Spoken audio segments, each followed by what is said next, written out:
The new year is here again.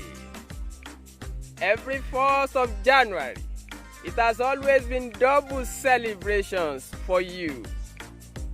Ogunàjọ, Abiodun, Abolaji, Ajitoni, the CEO of Linus Media Network. I am here to rejoice with you and celebrate you on your precious day. Every 4th of January is your day, and we rejoice with you. We celebrate the day you were born. You were born to the great family of the Ogunàjọ dynasty. It's a unique blessing from Almighty God. Ajitoni, Abolaji, Abiodun, ọmọ Ogunàjọ, ò ní ṣọ́kú, wàá dàgbà, wàá dògbó, wàá fọwọ́ pawú, wàá fèrègì jòbì, wàá dàbí àgbà kan tó dàgbà títí tó fọmọ́wú tó fi ṣóńdè sọ́rùn, tọmọ́wú jẹ tó dábẹ́rẹ́, ọmọ́wú yìí jẹ ó dòkìnì. Congratulations on your birthday. We celebrate you, we rejoice with you. Ìgbà ọdún kan ni o. Ọmọ Ogunàjọ, oníyá ọjọ́, ọmọ orí oṣó, ọmọ àṣìyàwọ̀, ọmọ àjíǹde Ògún, ọmọ oṣoògùn ṣe kékeré àdó.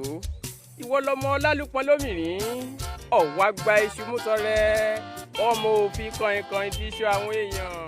Olówù nìran bàbá tó bí ẹ lọ́mọ, ìwọ lọmọ Olówù Òdù, ọmọ Ajíbọ̀sìn, ọmọ ajífẹ́pẹ́ ṣeré, ará Òwu kì í ránró, àwí ìmẹ́nu kúrò nítòwú ọmọ lábẹ́rìnjọ lákọ́dá, Òwu la ṣẹ̀dá, Òwu la kọ́dá o, Òwu la kọ́dá o, bí ẹ̀dọ́wù ẹ bèrè wo.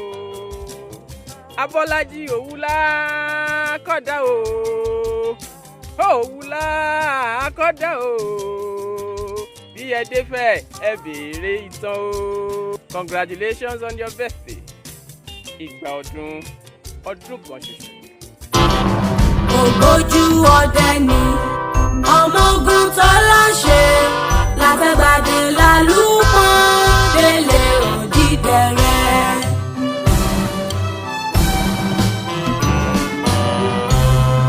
Olówù l'Ògùnàjọ, àwa la máa jí bọ́sì, ọwọ́ àgbàṣùmù tọrẹ aláàánú ni wá.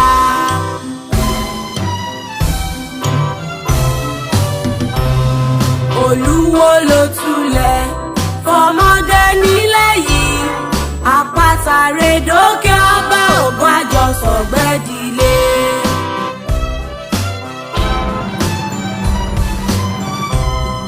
Ọlọ́fà níyàwá àbísú jórúkọ, aṣíwájú nìran wá láti gbà wá ṣẹ wá.